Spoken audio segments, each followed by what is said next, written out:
Welcome back to the show, everybody. It's your host, John Scardina. We're over 100 episodes. We're living the dream, having a lot of fun. About a year ago, I interviewed Eric Helpenstiel, a former classmate of mine at Georgetown University. He is obviously an expert in so many different areas, but a lot of it focuses on his fire and oil responses, and so that's what we talked to him about. So he introduced me to an amazing guy about 3 months ago, David Mejia. And he said, "Hey, you got to get him on the show. He's a lot to offer." I was really impressed by him, and so we wanted to bring him onto the show. David, welcome to the Disaster Tough podcast. Hey, John, pleasure to be a part of the podcast. Thank you so much for having me, and appreciate the opportunity to speak to you. So Yeah, super happy to be a part of it. let's of course. Let's just dive right in because you have an area of passion that I have a big passion about, and it's disaster analytics. And for the sake of our audience, we have a lot of people who have differing opinions about analytics and what it can do, what it can't do for them. But I think there's a lot of there's a lack of situational awareness of what it is and what it can do. And so maybe you can start off by providing a perspective of, like, straight up out of the gate, what's the pitch for disaster analytics? Why should that be the future of emergency management? Yeah, so for me, the way I look at disaster analytics, it's sort of, it helps provide me that 60 to 80% roadmap that helps decision makers, whether it be our planning chiefs, ops chiefs, or incident commander. For me, that's where the disaster analytics comes into play. It helps, not only rely off of our gut instinct, which as emergency managers, we're fairly good at sometimes, Mm. but it really helps provide that scope and nature of where things are at today, where things are going to be going, and then how we can utilize all that information during the disaster recovery process going forward. So I think the way the role that analytics plays is just phenomenal in terms of just road mapping and future planning. Yeah, I like the idea of road mapping, especially when you talk about recovery, because a lot of the times, and even I do this, we talk about the enhanced situational awareness you can gain from analytics. But when you're talking about recovery, if you're pulling in all that data now, it really does allow you to get well ahead of the curve of what you thought was possible so that you can see cascading impacts. So you can look at population density, people returning possibly, and creating like an organization around an efficiency around all phases of the disaster response, including that recovery piece. So way to set it up just here in the beginning. I know that you have mentioned, in fact, briefly, right before we started recording, you mentioned a few states that have been starting to focus on this. Can you just give some perspective of, like, the trend that is starting to happen around the field of emergency management? Yeah, so I'll do it in terms of phases of my response operations and how, one, I've seen it evolve over the past couple of years. So for me, when I started at Campfire Debris Removal Operations, I was serving as the resource unit leader and the demobilization unit leader. And so for me, in my role as the team lead, analytics and that data really helped process items for the mobilization process that we're doing for Campfire when we're mobilizing new staff and new debris crews, as well as during the demobilization phase when we're offboarding not only specific staff on their phases, but also the overall demobilization of the operation itself and transitioning into normalcy. So for us back at Campfire, we were very much MacGyvering all these different Google Sheets that we had at our disposal. We had a Google Sheet that tracked staff and mobilization procedures. We had a Google Sheet that tracked our runway for debris off. So very much like, you know, I smile about it because for me, those were some great times of like, just like, oh my gosh, this code doesn't work, or this isn't working the way I thought it was going to work. But luckily I had a great team behind me, and I had a great um, planning section chief and deputy plans chief that really supported our unit as well as the overall planning section. And so that's where I started at first within Campfire, was in just using Google Sheets. And then fast forward to March of 2020, I deployed a New York City to support COVID-19 response operations. And there I was at the Get Food New York City program, where I served Mm. as the deputy plans chief. Within NISM, for that operation in itself, we were integrating and creating the city's own Uber Eats program, utilizing software that track deliveries, track food throughput at our food distribution sites. So one, evolving from the Google Sheets to an actual software system. Okay, that makes me feel so much better, by the way. I'm just a quick caveat because I was glad when you were like analytics and you're talking about Google Sheets. I was like, uh-oh. Yeah. Yeah, there we go. So you're starting into software. Yeah. So sorry to interrupt. Please continue. No worries. Yeah. So yes, we're at NISM and we're looking at a whole new scope, a whole new software that supports our operation where I can just look at a dashboard and see, okay, I have X amount of staff at this site, and they come from these other city agency personnel, and here's my management team, and then Mm. here's how many deliveries that they're expected to make, and here's how many drivers that are expected to come into the food distribution site. So going from that, from the Google Sheets to this software platform that we're using to create the city's own Uber Eats system was astronomical and phenomenal, and something I never would have thought. Mm. That intersection of emergency management and technology, I would have never thought that could ever have happened. But due to the unprecedented times of COVID-19, we as emergency managers, we have to be flexible and we have to have innovative solutions. And I was just blown away because I still am surprised. That stuff like that doesn't happen, especially that quick within Mm. a response operation. So that was phenomenal to see. And then and then I deployed to the Florida Division of Emergency Management in January of 2021. And there I got to see the component of merging the recovery side of operations within response and seeing how that plays into it. And this is where my heart goes out to the finance section. I've never worked the finance section. I've never touched or reviewed an invoice or proof of payment in my life at that time. Mm. But seeing them like work hard during response and understand we need this documentation for these specific reasons, and then understanding, okay, what's the next technology capability that Mm. that Florida is using. And so they were utilizing Salesforce, and they had all these different modules. So they had one module specific towards vaccine management, distribution, and sort of the same thing back in New York City, understanding throughput of these vaccination sites. How many staff do we have on site? Who's leading and who's assisting, and where is the site? And Mm. then the other necessary vaccine reporting numbers. So utilizing that Salesforce response component and merging it with the recovery dashboard, and seeing the finance section just really work hard to really be integrated within response was phenomenal as well. So Yeah. getting to see where emergency management is going, where it is now, and where it's going to be is just super exciting for me. Real quick, we're going to pause for this week's Disaster Tough endorsements. How do you spell Doberman Emergency Management? EOP, OEP, HVA, HMP, Thyra, TTX, Drone, PDA. Whenever you need an expert, Doberman Emergency Management field experts are there for support. Contact an expert at DobermanEMG.com today. The L3 Harris Extreme 400p radio solves problems and is specifically designed for emergency services. How do we know? We field tested it with medical, urban search and rescue, and collapse and confined structures. This radio is amazingly tough. Check out the L3 Harris Extreme 400p radio at L3Harris.com right now. The Readiness Lab is trailblazing disaster readiness. Early access for the highly anticipated course, Emergency Management Response for Dynamic Populations, is currently live. Think you have what it takes? Join us in Atlanta for an immersive experience. Space is limited to 40. Go to thereadinesslab.com/training to learn more. Okay, let's jump back in.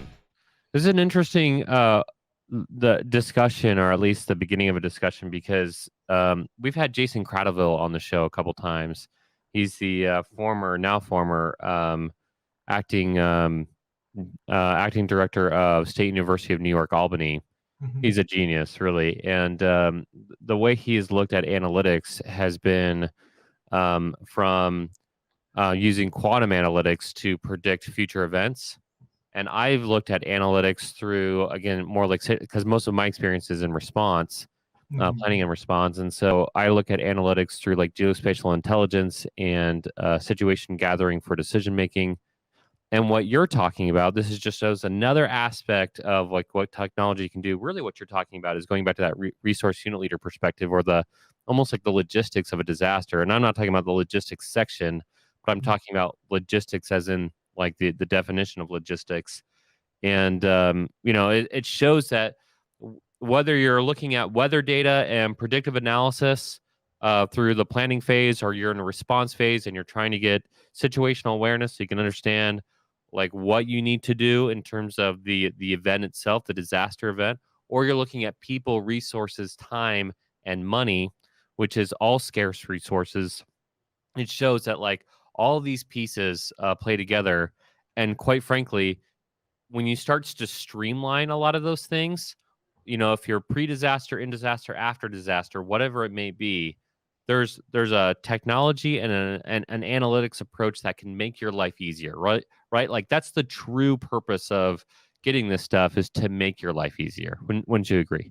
Oh, 100%. But that doesn't go to say as well that although I love the technology and I love where it's going, we should also be just a slight bit hesitant towards really approaching technology and like making it our life, because there is a time where we do have to understand that the technology will fail, Mm, or our stream might fail, and where we're going to have to revert back to the basics of, we're all filling out the 214s, or we're having our chiefs do it for us because we just don't want to do it. We just don't want to do it, or having to fill out the 213 RRs.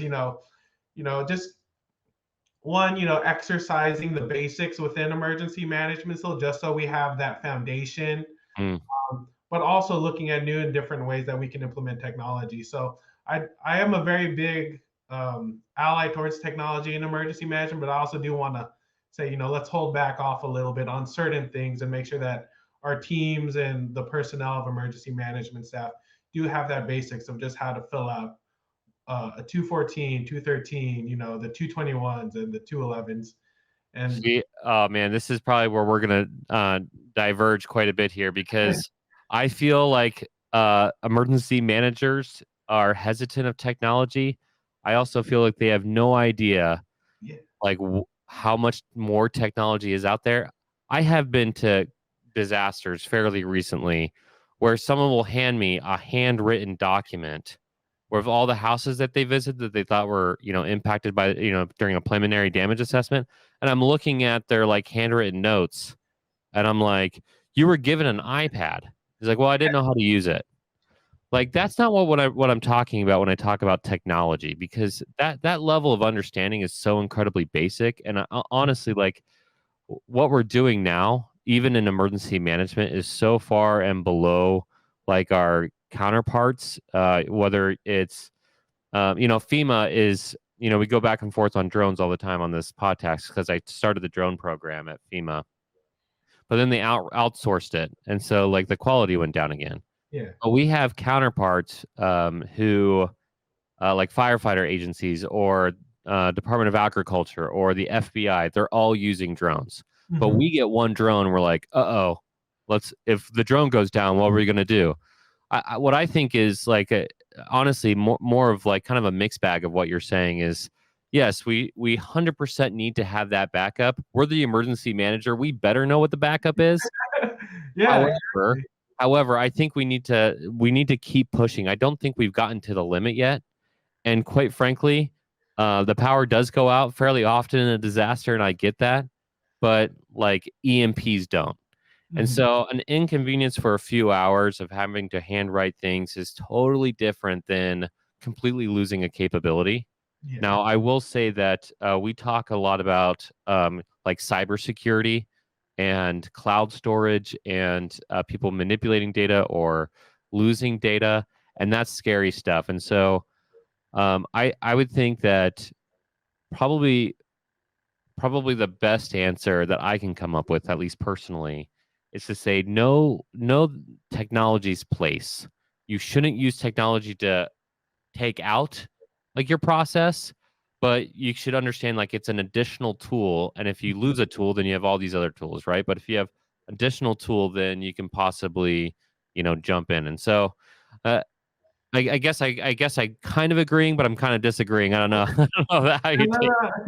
no. No, I see the point where you're coming from. And I agree too with you as well. Technology shouldn't be that one stop Yeah, within. it's not yeah, you still have to have Yeah, people do the work, right? Yeah. you still need to have the damage assessment teams go down with their iPad or their piece of paper, Mm. or even heck even like a stack of ROE sometimes so that they can fill them, that they can hand them to survivors of a disaster. So I think, yeah, there's always going to be that paper process. And you know and to allude to the point that you said previously about emergency managers being hesitant towards technology because there's just no set way, or there's no set goal in how they're going to implement that software.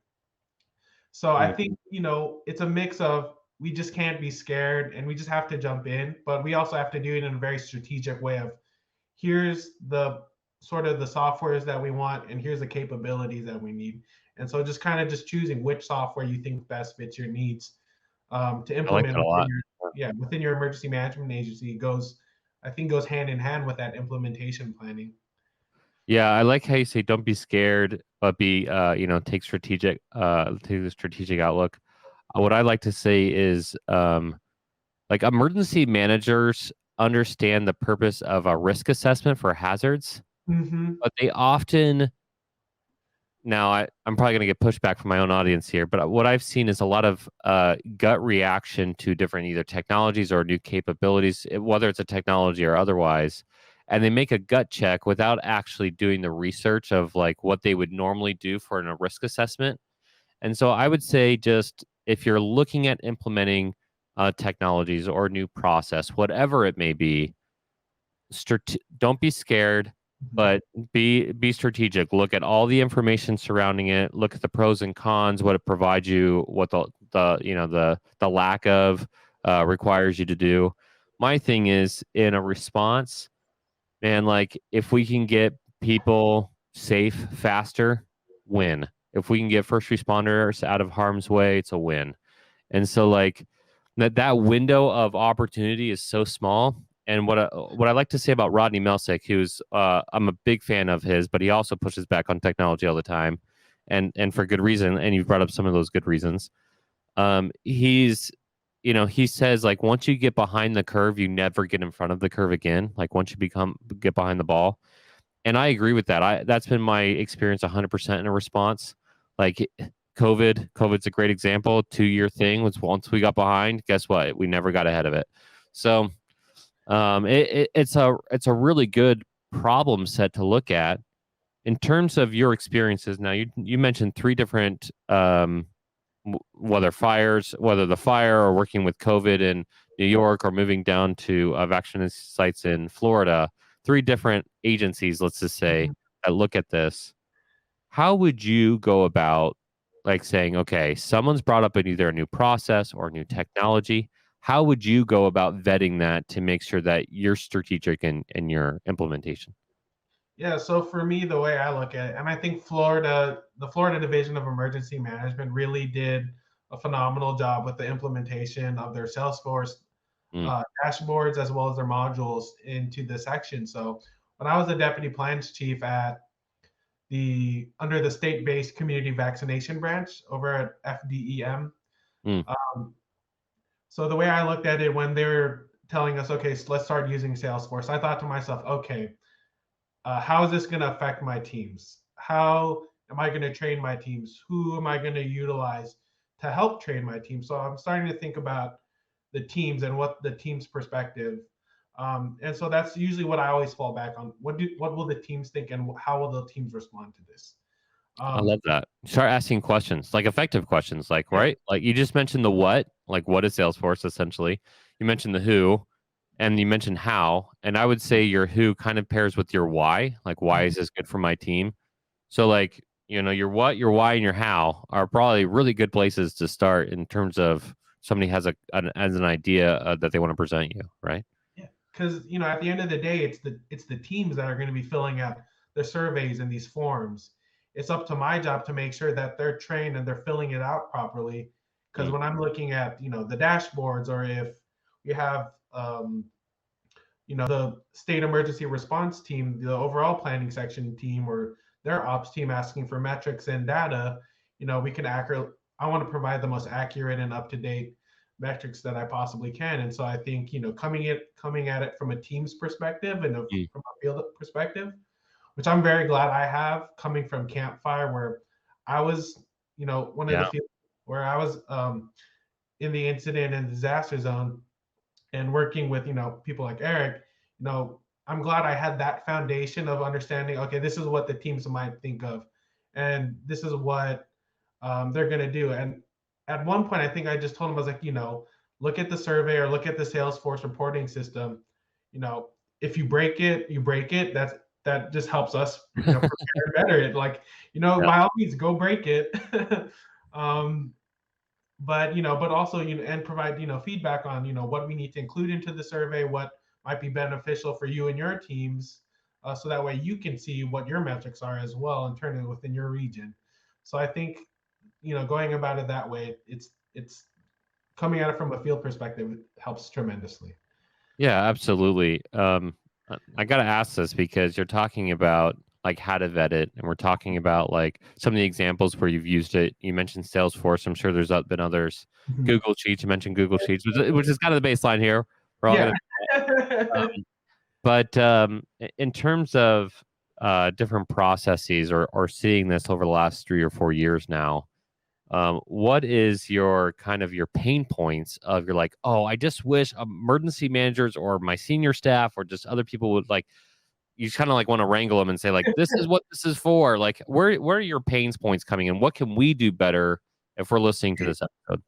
It's just convincing them. It's a Mm. matter of getting them comfortable with the system and comfortable to this change, because implementing technology is not a small feat in itself. This is Mm. potentially, we're looking at 6 months at a minimum. And so when you're trying to, I don't want to say sell or pitch these systems to people, but when you just have to get the emergency management, not only just the director on board, but you have to get the staff on board. You have to get the other unit leaders, the analysts. You have to get them on board, so that way you're I this is the one phrase in emergency management that, like, always kind of like, it's like the cringiest phrase, but it's like the most meaningful phrase at the same time. You have to go from a whole community standpoint. It's it makes me cringe, but it's like the most truest statement. You do have to look at it from a whole community perspective. I'm interested to know why it makes you cringe, because it makes me cringe for another reason. But why does it make you cringe? That's interesting. I think just hearing it over and over in Mm. Campfire, and then at NISOM, and then at FDEM, I think just hearing it over and over again, I don't know, it just gives me like that cringy feeling. I feel the hair in my neck stand up. I had a director, the director of our Georgetown program. Speaking of Georgetown, second reference Georgetown. We need to sponsor this show eventually. But um, the director, she hated the term whole community, and I think it's for multiple reasons. Like in our company in Doberman, we really focus on words like we say words matter. Mhm. And when you say whole community, what's the difference between a whole community and a community? Like, is there an inherent feeling when you say community that some people are not involved? Like the word in itself implies that there's all these people. And then we had another guy on our show fairly recently where I wouldn't say it was contentious, but it was like a fun argument because he was like basically saying emergency managers always say whole community, but they don't help out the whole community. They help out specific stakeholders. And he was an emergency manager, like he does more like he actually does tech with preparedness. Okay. But it was like a really fascinating to like really think about these terms of we keep saying this. It's like my thing. So I'm going to call out specifically Austin Cruz here for a second. He's had a great conversation. We had a great conversation offline about resiliency. He's a huge fan of resiliency, And I've kind of I wouldn't say belittled, but I've tried to put resiliency in its place in this podcast. He was like, "Hey, why are you always pushing back on resiliency?" I'm like, "Ooh, I'm not, but I don't think it should be the number one thing. I think the number one thing should be people becoming disaster tough, meaning mitigate where you can mitigate, make all the right decisions. Resiliency is a part of that." And so he was actually reminding me that I needed to work on my words and the way I was articulating it, because obviously resiliency has a huge place, but we don't want to have to people to be resilient. We want to be able to stop it from happening eventually. So, Mhm. it's a great conversation to figure out like what are our cringeworthy words. In fact, I would be very fascinated to know. I'm talking too long here, but are from the audience, is there cringe-worthy terms that just drive you nuts? I would love to see that in the comments of this episode. That'd be really fun discussion, actually. I would too. I'm pretty sure we'll see, a one team, one fight in there. One team, one fight. Every disaster is different. Oh my gosh, that one drives me crazy. Then everything starts and ends locally, which is true, but it's also that I'm pretty sure that's going to be in there as well. That's hilarious. It is true, and yet it's like, come on. Because not everybody who responds locally, and they still have a place. Yeah. One thing that I've been trying to I wouldn't say quietly, but like one thing that I've been addressing is like first responder. I actually am okay with the term. When I say first responder, it means fire, police, EMS, USAR. Like that's your first responders. I really don't. It really drives me nuts when people are like, the real first responder is your neighbor. You're like, can we not do that? Like they're professionals. Can we not say the professional's the same thing as the amateur who runs into a Yeah. house and trips and breaks their ankle? Can we like not say these are the same thing? But at the same time, it's also again words matter. Like you're saying first responder. What does that mean? So like I think that we have to like start attacking like what this is. And in the same vein, first responder versus, you know, emergency manager. Mhm. Most emergency managers don't manage. They Yeah. they don't even have the authority to manage. They coordinate. So, which I've said a few times on this podcast. So, it's really interesting, like how the words or the terms were developed in our field. This would be a good analytical essay of like how it developed and why it was articulated, um, and getting back to like what is the message that we're using in the field that may be misnomers or maybe even inappropriate to our counterparts who are not familiar with our language. Like, how can we communicate better with other people? And we're off the rails at this point, but it's just really Yeah, fascinating I to think me. you've hit the nail on the head for what emergency management is. I think we're big on communications because we do a lot of that interagency communication between Yeah, the first responders like EMS, fire, police, and USAR, and then to the other agencies that necessarily don't do the first responders. So during COVID, the or even during initial recovery efforts, we look at the Department of Transportation to do road clearings after disaster. You look at Department of Health. You look at our private and nonprofit people. mhm, So that's what I love about emergency management. We're in that quasi. We're not first responders, but we are activated when we yeah, need to be activated, and then we're coordinating with all the other elements that necessarily don't understand our jargon, as you've said, but we can help communicate what they're saying to the first response, and then for us as emergency managers try to figure out, okay, what did he say again? um, yeah, exactly. Like being that bridge. Um, yeah, it's really interesting thinking about the words matter thing because I've been saying that emergency managers are a part of emergency services. mhm. Yeah, first responders, emergency managers, humanitarian, all in emergency services. And I've been like thinking about why it might not appear as so, and I think it's because there's some people in our field who want to take emergency out of emergency manager, and like they don't think we should be in response. Well, hello, that's like, What are we here for? yeah, what are we here for? Good point. Yeah, that's like the job. And all the other things that are surrounding response is to reduce the need Mhm. for response. So Yeah. it means that response is still the number one thing that we have to think about. So again, whether you don't have a response or reduce the impacts in response, or you can get to recovery as fast as possible after a response, That's the hub. Everything else is a spoke for Yeah, sure. without a doubt. Yeah. Okay. This was a fun turn in the conversation. So No, I agree. It was definitely a fun little segue too. yeah. So in terms of, so you mentioned the gaps. Let's close with the positive note, right? Yeah. What are the wins if you're going to make a pitch to emergency managers? We started the episode a little bit with this. Now that we're like diving into a little bit deeper, if I'm an emergency manager listening to David right now, Mhm. what is my reason knowing that it's going to be more cost? It's complex to include it. I like the way it's always been done. All those things. What is the pitch to look at analytics and more technologies into the process? Yes. So as our peers, and when I say our peers, I mean first responders and military and intelligence. Hmm. They're evolving with the times and they're evolving with their threats that they have to face. So as emergency managers within the emergency services or public safety realm, we also have to evolve with our threats and with different climates that are coming about, the hazardous wildfires that are coming along. The 2020 season and Mm. 2021 season was just devastating for the West.